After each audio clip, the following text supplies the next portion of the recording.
మరణము జయించి తిరిగి లేచితివే, నాకు తోడుగా పరిశుద్ధాత్మనిచ్చితివే. అపురూప ప్రేమకై నే సాక్షినై నిలిచెదన్, బోధిగంతము వరకు నీ ప్రకటించేదన్. దేవా అపురూప ప్రేమకై నే సాక్షినై నిలిచెదన్, బోధిగంతము వరకు నీ ప్రకటించేదన్. నా జీవం నా జీవం నా సర్వం నీవే దేవా. నా జీవం నా సర్వం నీవే దేవా. నా కొరకే బలి అయిన గొర్రె పిల్ల, నా కొరకే రానున్న ఓ మెస్సయ్యా. నా కొరకే బలి అయిన గొర్రె పిల్ల, నా కొరకే రానున్న ఓ మెస్సయ్యా. నా జీవం నా సర్వం నీవే దేవా. నా జీవం నా సర్వం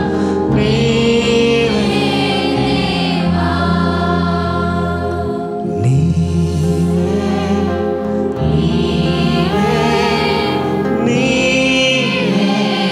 దేవా.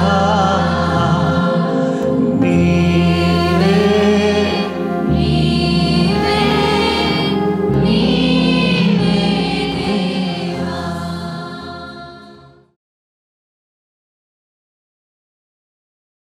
క్రీస్తునందు ప్రియమైన సహోదరి సహోదరులారా, ప్రభువైన యేసుక్రీస్తు నామములో మీకు అందరికీ శుభములు వందనాలు తెలియజేస్తున్నాను. ఈ ఉదయకాలం మీరందరూ బాగున్నారు కదా. దేవుడు మిమ్మల్ని ఆశీర్వదించాలని, మీరందరూ కూడా క్షేమంగా ఉండాలని నేను కోరుకుంటున్నాను. ఈరోజు ఇంతవరకు దేవుని స్తుతించే చక్కటి అవకాశాన్ని కృపగల దేవుడు మనకు దయచేశారు. మరి ఈ సమయంలో మనం అందరం కూడా దేవుని యొక్క వాక్యాన్ని మనం ధ్యానించబోతున్నాం. ఈరోజు మన ధ్యానాంశము స్పిరిచువల్ జాయ్, ఆత్మీయ సంతోషము అనే అంశాన్ని గురించి దేవుని వాక్యాన్ని మనం ఆలోచన చేయబోతున్నాం. దేవుని బిడ్డలారా, మొదటి పేతురు పత్రిక 1వ అధ్యాయం 8, 9 వచనాలు మనం చదువుకుందాం. మీరు ఆయనను చూడకపోయినను ఆయనను ప్రేమించుతున్నారు.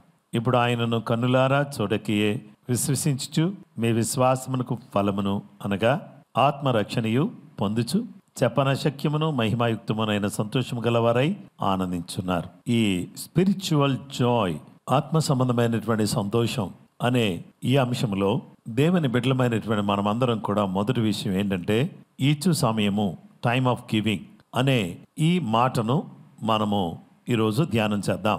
నెహెమ్యా గ్రంథం 12వ అధ్యాయం 43, 44 వచనాలు. మరియు దేవుడు తమకు మహానందము కలుగజేసనని ఆ దినమున వారు గొప్ప బలులను అర్పించి సంతోషించిరి.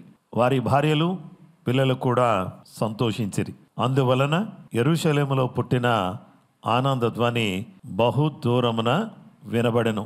ఆ కాలమందు పదార్థములకును ప్రతిష్టార్పణములకును ప్రథమ ఫలములకును 10వ వంతుల సంబంధమైన వాటికిని ఏర్పడిన గదుల మీద కొందరు నియమింపబడిరి. వారు యాజకుల కొరకును లేవీయుల కొరకును ధర్మశాస్త్రానుసారముగా నిర్ణయింపబడిన భాగములను పట్టణముల పొలములను నుండి సమకూర్చుటకు నియమింపబడిరి. సేవ చేయుటకు నియమింపబడిన యాజకులను బట్టి లేవీయులను బట్టి యూదులు సంతోషించిరి. దేవుని వాక్యాన్ని మనం ఆలోచన చేస్తే ఈరోజు ఆత్మ సంబంధమైన ఆనందం, చెప్పనశక్యమైన మహిమయుక్తమైన ఆనందం, ఇది ఆత్మ సంబంధమైన ఆనందం. దేవుని బిడ్డలారా, దేవుడు తమకు మహానందం కలుగు చేశానని ఆ దినమున వారు గొప్ప బలులు దేవునికి అర్పించారు, అర్పించి సంతోషించారు. అంటే వారు అర్పించారు, తర్వాత వాళ్ళు సంతోషించారు. వారు అర్పించారు, వారు సంతోషించారు. అర్పించిన వారే సంతోషంగా ఉంటారు. ఆనంద ధ్వని బహుదూరంగా ఆ రోజు యెరూషలేములో నుండి వినబడినట్లుగా దేవుని వాక్యములో మనం చూడవచ్చు. ఆ దినాన్ని చాలామంది ఈ విధమైనటువంటి అర్పణలను, ప్రథమ ఫలములను, 10వ వంతుల సంబంధమైన వాటికి ఏర్పరచబడిన గదుల మీద కొంతమంది నియమించబడ్డారు. ఆ తర్వాత ధర్మశాస్త్రానుసారంగా నియమింపబడిన భాగములను, పట్టణములను పొలముల నుండి సమకూర్చుటకు, అంటే పొలాల్లో నుంచి దేవుని కొరకు నిర్ణయించబడినటువంటి దాన్ని సమకూర్చడానికి కొంతమంది నియమించబడ్డారు. సేవ చేయుటకు కొంతమంది నియమించబడ్డారు. యాజకులను బట్టి, లేవీయులను బట్టి యూదులు సంతోషించారు. యూదులు, లేవీయులు, యాజకులు వీళ్ళందరిని బట్టి కూడా యూదులందరూ సంతోషపడ్డారు. ఈరోజు లేవీయులను బట్టి, యాజకులను బట్టి, తర్వాత మనమందరం కూడా యాజకులను బట్టి, లేవీయులను బట్టి, దేవుని సేవ చేసే సేవకులను బట్టి అందరూ కూడా సంతోషపడాలి. ఈ సంతోషం అనేది ఎప్పుడైతే వస్తుందో అప్పుడు దేవుని యొక్క ఆశీర్వాదం, దీవెన మనం అనుభవించడానికి వెలుగలుగుతూ ఉంది. దేవుని కార్యాలకు సహకరించే వాళ్ళు సహకారం అందించుటను బట్టి సంతోషించే వాళ్ళగా ఉండాలని దేవుని వాక్యం తెలియపరుస్తుంది.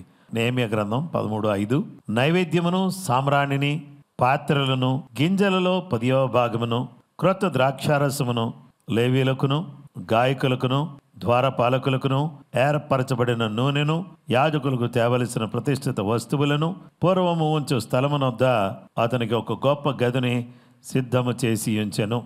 దేవుని బిడ్డలారా, యాజకులకు కావలసినటువంటి వస్తువులు, గాయకులకు కావలసిన వస్తువులు, ఒక్కొక్కరికి ఏమేమి కావాలో, ద్వారపాలకులకి ఏం కావాలో, గాయకులకు ఏం కావాలో, యాజకులకు ఏ వస్తువులు కావాలో, వారికి అవన్నీ కూడా భద్రపరచుకోవడానికి గది కావాలి.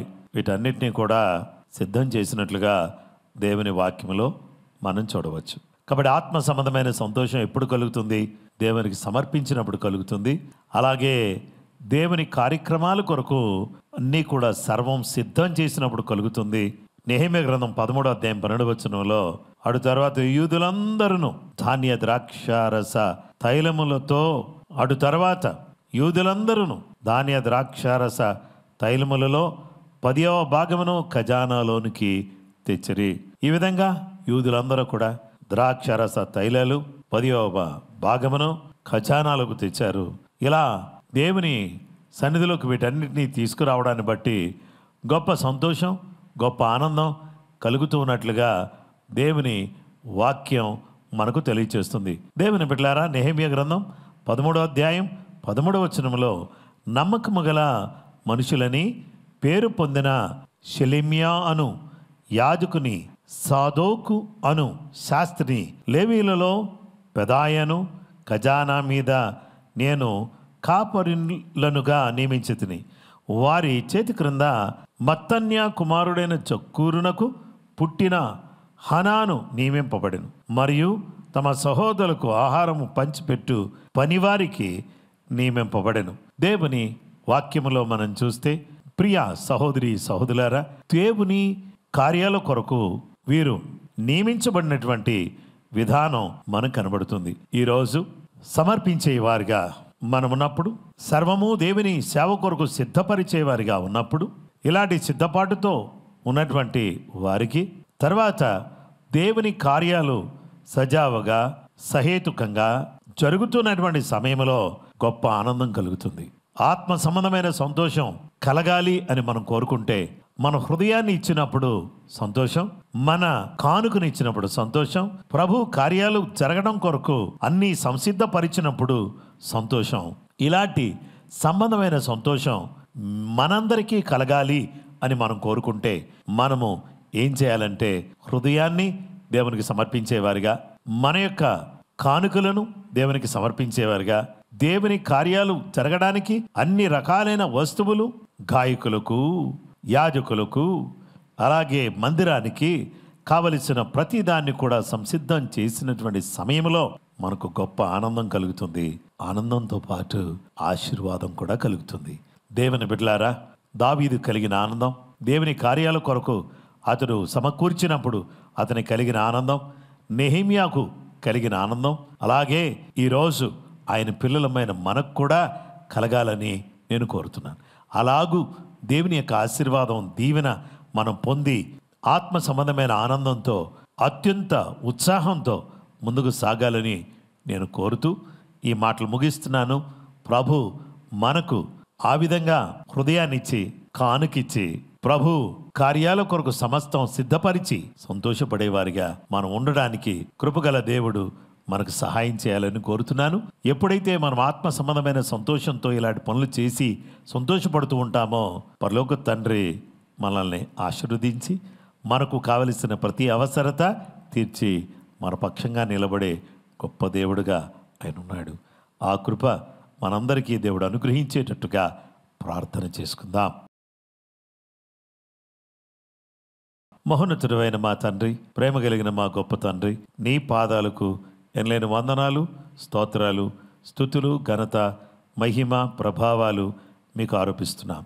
ఆత్మ సంబంధమైన సంతోషం కలిగిన వారమై సమర్పించేవారుగా, మా హృదయాలు నీకు అర్పించేవారుగా, మా కానుకలు సమర్పించేవారుగా, నీ కార్యాల కొరకు, నీ మందిరం కొరకు కావలసిన వాటిని సిద్ధపరిచేవారుగా మేముండి ఆధ్యాత్మికంగా ఆనందిస్తూ సంతోషిస్తూ ముందుకు సాగడానికి మాకు నీ కృపానుగ్రహించండి.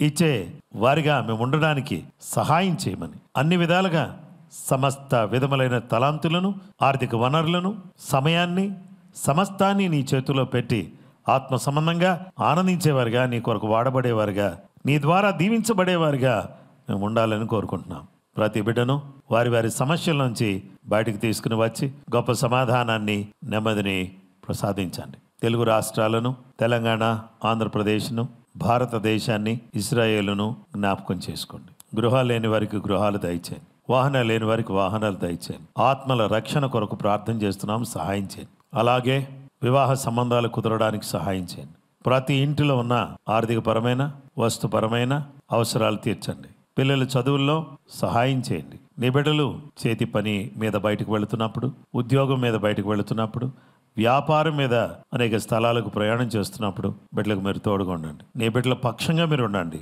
అన్ని విధాలుగా ప్రోత్సహించండి. ఆత్మ సంబంధమైన జ్ఞానంతోనూ, శక్తితోనూ, బలముతోనూ నీ బిడ్డలందరినీ కూడా నింపి దీవించాల్సిందని కోరుకుంటూ క్రీస్తు యేసు ఘనమైన పరిశుద్ధ నామములో ప్రార్థన చేసి వేడుకొంచున్నామా పరలోకపు తండ్రి, ఆమేన్. క్రీస్తునందు ప్రియమైన సహోదరి సహోదరులారా, ఇంతవరకు దేవుని వాక్యం వినడానికి దేవుడు సహాయం చేశాడు. అందుకు దేవునికి స్తోత్రం. మీరందరూ కూడా ఈ వాక్యాన్ని వినేటువంటి మీరు లైక్ చేయండి, షేర్ చేయండి. ఈ ఛానల్ని తప్పకుండా సబ్స్క్రైబ్ చేయాల్సిందని ప్రభు పేరట మనవి చేస్తున్నాను. దేవుడు జరిగిస్తున్న గొప్ప కార్యాలు జరగడానికి కృప దేవుడు అనుగ్రహించాలని కోరుతూ ఈ మాటలు నేను ముగిస్తున్నాను. ప్రభు మిమ్మలను, మీ కుటుంబాలను సమృద్ధిగా దీవించును గాక. కృప మీకు తోడైనను గాక. ఆమేన్.